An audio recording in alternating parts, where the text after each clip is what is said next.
আসসালামু আলাইকুম। কনকনে শীত আর বরফে ঢাকা বাফলোতে কে কেমন আছেন? আমরা তো আলহামদুলিল্লাহ ভালো আছি এবং বেশ মজায় আছি। আর ঠান্ডা আর বরফ দেখেই হঠাৎ করেই মাথায় আসলো, যেহেতু স্নো পড়া শুরুই হয়ে গেছে, এখন তো আর দেরি করা যাবে না, হাঁস খেতে হবে। আর সেটি অবশ্যই আমার হাজব্যান্ডের হাতে। আবার কেউ কেউ হিংসা করা শুরু করে দেন না, হাজব্যান্ড হাঁস রান্না করে খাওয়াবে। হ্যাঁ, আমার কাছে এটাই বেস্ট, আমার হাজব্যান্ডের হাতের রান্না হাঁসের মাংস। তো যতই হাজব্যান্ড রান্না বান্না করুক না কেন, আমার একটু নেড়ে চেড়ে দিতে হয়। তো নাড়াচাড়া করার পরে বাড়া টাড়া করে সুন্দর করে নিয়ে এসেছি খাওয়ার জন্য। তো হাঁসের মাংস না, সাথে অন্যান্য খাবারও আমি বেড়ে টেড়ে আমার বেডরুমে নিয়ে এসেছি। শুনতে অনেকটা অড লাগলো, হ্যাঁ এটাই আমি করি সব সময়। তো এটা আসলে আমার হাজব্যান্ড মোটেও পছন্দ করে না, আর সে মোস্ট অফ দ্য টাইম আমার সাথে এখন আর খায় না, কারণ হচ্ছে আমি বেডরুমে খেতে পছন্দ করি আর সে ডাইনিং রুমে খেতে পছন্দ করে। তবুও আজকে আমার বিশেষ রিকোয়েস্টে আমার হাজব্যান্ড এসেছে, সাথে আমার ছানা তো সবসময় আমার সঙ্গেই থাকে। তো আমরা খেতে বসে গিয়েছি। তো প্রথমেই শুরু করেছি টক দিয়ে। কেন জানি আজকে আমার হঠাৎ করে টকও খেতে মন চাইলো, যে সিলেটি টক। তো আমি টকটা রান্না করেছি, তারপরে টকটা ছিল খুবই মজার। আশা করি আমার এক্সপ্রেশন দেখে বুঝতে পারছেন। তো আর টক বা যে কোনো ভেজিটেবলের সাথে আমার একটু কাঁচামরিচ খেতে ভালো লাগে, অবশ্যই ঝাল ছাড়া কাঁচামরিচ। কথাটা শুনতে হাস্যকর হলে হ্যাঁ এটাও সত্যি, যে ঝাল ছাড়াও ওই যে কচি কাঁচামরিচ হয় সেটা জাস্ট স্মেলের জন্য খাই।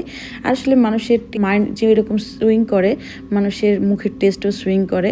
তো যাই হোক, আমি আজকাল বেশি ঝাল খেতে পারি না, বেশি না মোটেই ঝাল খেতে পারি না। ঝাল খেলে আমার অবস্থা খুব কাহিল হয়ে যায়।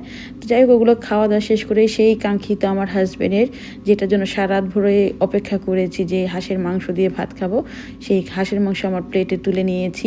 আমার হাজব্যান্ড আসলে খুব কম মশলায় রান্নাবান্না করেন, কিন্তু তার খাবারগুলো হয় অসাধারণ।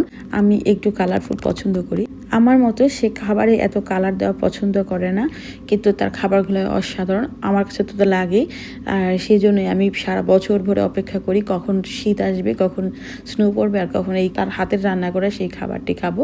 তো যাই হোক, রাতের প্রসঙ্গে বলি, যখনই স্নো পড়ে তখন আমি সারা রাত ভরে স্নো দেখি, কারণ আমার স্নো দেখতে খুবই ভালো লাগে। প্রচণ্ড ঠান্ডা থাকে, চারদিক একদম ফকফকা সাদা থাকে, মনে হয় একদম দিনের আরেকটা ভার্সন।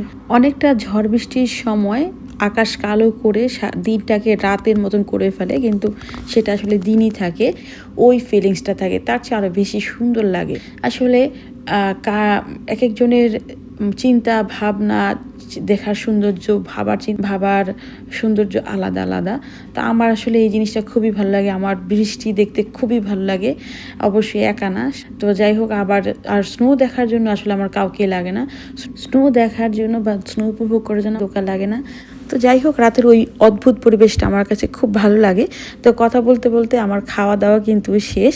আর আমার ভিডিওটি যদি আপনাদের কারো কাছে ভালো লেগে থাকে, অবশ্যই সাবস্ক্রাইব করবেন, একটা লাইক দিবেন এবং কমেন্টসও করতে পারেন। তো আজ এই পর্যন্তই, সবাই ভালো থাকবেন, পরবর্তী ভিডিও দেখার আমন্ত্রণ জানি। আজ এখানেই বিদায় নিচ্ছি, আল্লাহ হাফেজ।